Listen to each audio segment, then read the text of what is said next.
Vamos então aqui iniciar a nossa aula prática, já com o arquivo na tela, né, compartilhado aí com vocês. Nós vamos clicar aqui na guia de parâmetros. Quando nós clicamos aqui nessa guia de parâmetros, ele tem uma série de tabelas e informações. É necessário a gente entender cada uma dessas informações para que você possa ter justamente essa experiência elevada. Primeira tabela aí que nós temos, nessa tabela tipo. Essa tabela tipo aqui, basicamente ela fala tipo entrada e tipo saída. Quando a gente está falando de fluxo de caixa, a dimensão que nós temos basicamente é essa, de entradas e saídas. Então, as entradas são todos os valores que nós temos a receber ou que já foram recebidos. E as saídas, ao contrário, os valores que nós temos a pagar ou já foram pagos. Tudo bem? Então, a nossa divisão basicamente parte desse princípio. Uma ressalva que eu já faço aqui e que eu vou colocar também na próxima aula a título de reforço é quando acontece a transferência de numerários, que não seria nem caracterizada em como entrada ou uma saída, tecnicamente falando. O que seria essa transferência de numerários? Quando você vai pegar um dinheiro, um capital, e vai transferir de uma conta A para uma conta B. Basicamente, ele está saindo só de um local para outro, no caso de conta financeira.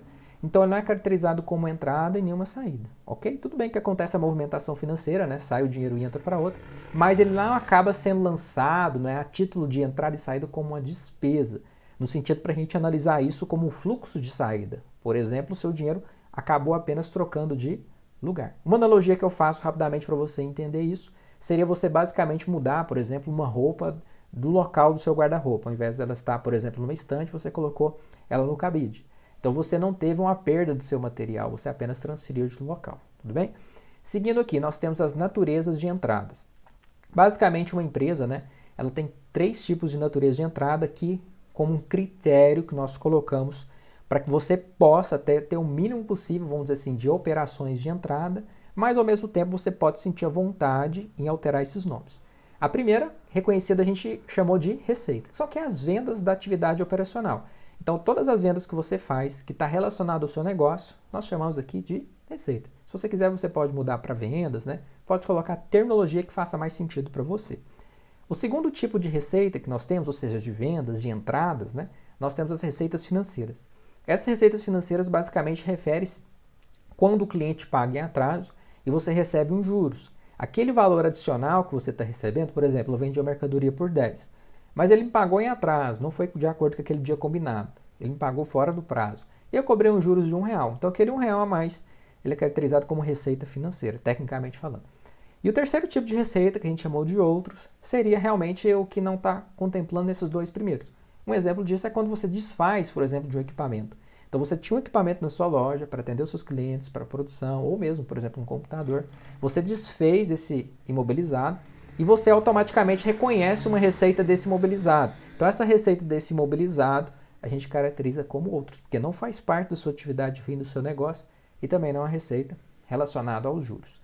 E depois aos tipos de saída, né, as naturezas de saídas, nós colocamos aqui basicamente 6. Sinta-se à vontade também se você quiser alterar os nomes, tá? Mas aqui nós entendemos que seria um plano de contas mais sintético possível, ou seja, que não fique desdobrando muito, o que pode complicar na prática em título de lançamento e ao mesmo tempo não seja muito simplista. O primeiro dele é relacionado às compras. O que seriam essas compras? Aqui são as compras operacionais. Como assim?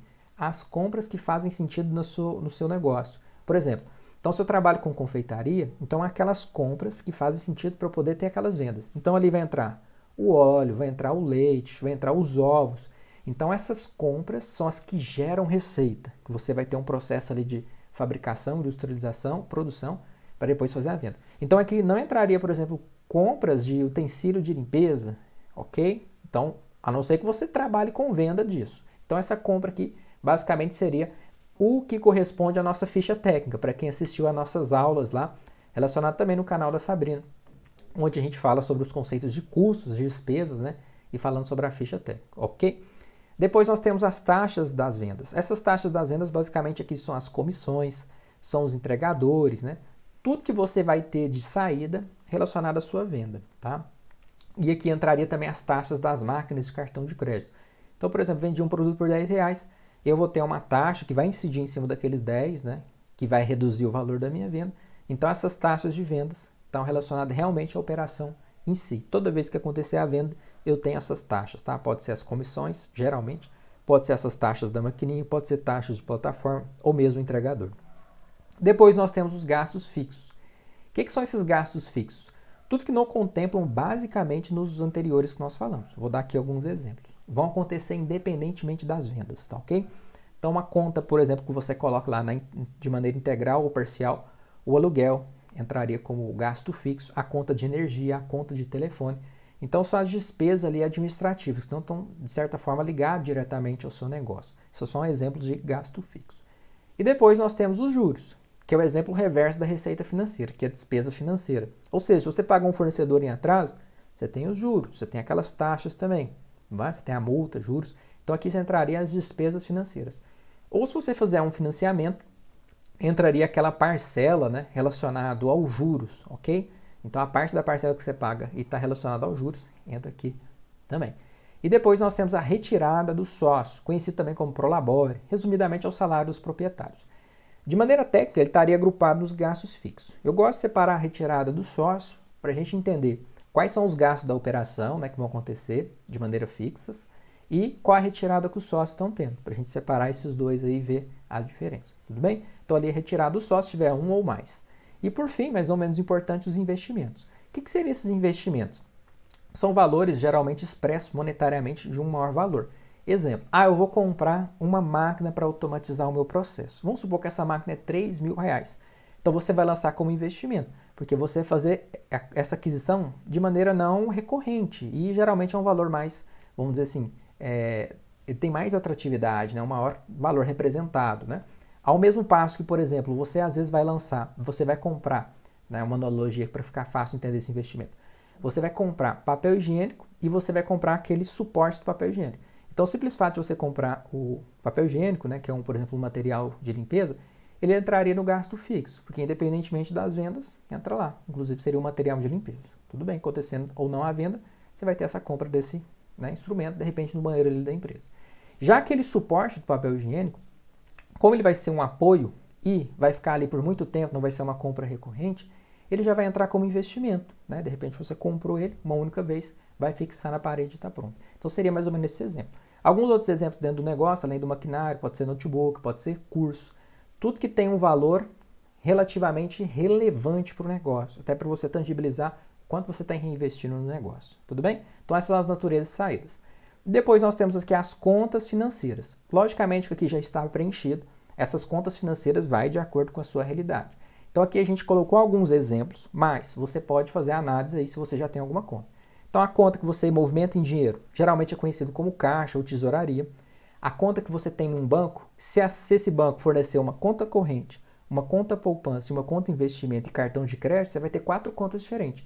A conta corrente é uma movimentação, a conta poupança é outra, a conta investimento é outra e cartão de crédito é outra. Porque você vai ter dinheiros em locais diferentes, mesmo que seja na mesma instituição. Então aqui você é interessante observar isso. Se você tem uma conta no banco e de repente essa conta ela é multi, né? Ou seja, ela é opção cartão de crédito, ela é opção cartão de débito, que é a movimentação geralmente de forma corrente. E por fim aqui nós temos um campo de limite de lançamento. Vocês vão entender principalmente quando a gente for para a próxima aula. O que seria esse limite, né? O próprio nome já diz. Aqui para evitar erros de lançamento, nós temos a possibilidade de parametrizar até qual data de lançamento, até qual data de vencimento e baixa você gostaria de permitir lançamentos. Então ali eu coloquei basicamente todas as datas no início do ano de 2021. O que acontece quando isso? Então se eu for lançar, por exemplo, como a data de lançamento está 31/12/2020, então a partir daquela data ele já me permite. Qualquer coisa antes de 2020 ele não vai deixar eu lançar. Ele vai dar uma validação e não vai permitir eu lançar. Se eu for lançar, por exemplo, hoje, uma conta que está vencendo, por exemplo, no dia 29/6/2022, ao invés de digitar 2022, eu digito 2002, de maneira inivocada ou de maneira errada mesmo, o sistema vai barrar. Então é uma forma ali de você não ficar fazendo lançamentos retroativos e cercar os erros. Então essa data é uma referência para que você possa, né, não lançar coisas antigas ou com datas erradas. Então aqui eu coloquei a título de exemplo no início do ano 2021, mas você pode ficar alterando ela também periodicamente, para justamente não ter lançamentos em períodos errados. Tudo bem? Então aqui são a tela de parâmetro. Observe que eu passei pausadamente em cada um dos tópicos, que é importantíssimo que você entenda os fundamentos de cada uma dessas tabelas, que elas vão refletir na tela de lançamentos e nos relatórios, né, que nós vamos passar ao longo, tá? Do nosso curso. Então, se você for alterar, fique à vontade em alterar a terminologia.